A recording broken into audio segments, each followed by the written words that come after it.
السلام علیکم ورحمۃ اللہ وبرکاتہ۔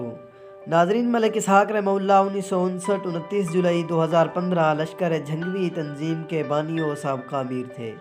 پاکستان میں بڑھتی ہوئی دہشت گردی کی وجہ سے سپاہ صحابہ کی قیادت پر مقدمات بننے لگے اور حکومتی دباؤ میں اضافہ ہوا تو مولانا ضیاء الرحمن فاروقی شہید رحمہ اللہ نے 1996 میں ملک اسحاق رحمہ اللہ اکلم لاہوری، جو اس وقت سکھر جیل میں قید ہے، اور ریاض بصرہ کی سرپرستی میں سپاہ صحابہ سے الگ تنظیم لشکر جھنگوی کی بنیاد رکھی، جو بظاہر ایک الگ تنظیم تھی، مگر اس کے کارکنان کو قانونی اور مالی پشت پناہی سپاہ صحابہ ہی دیا کرتی تھی۔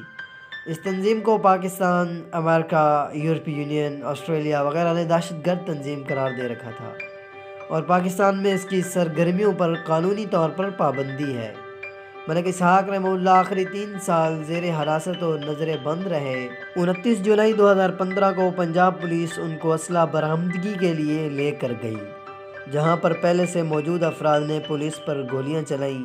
پولیس مقابلہ میں دیگر افراد کے ساتھ ملک اسحاق اور ان کے 2 بیٹے بھی شہید ہو گئے۔ ناظرین، یہی تھی آج کی ویڈیو۔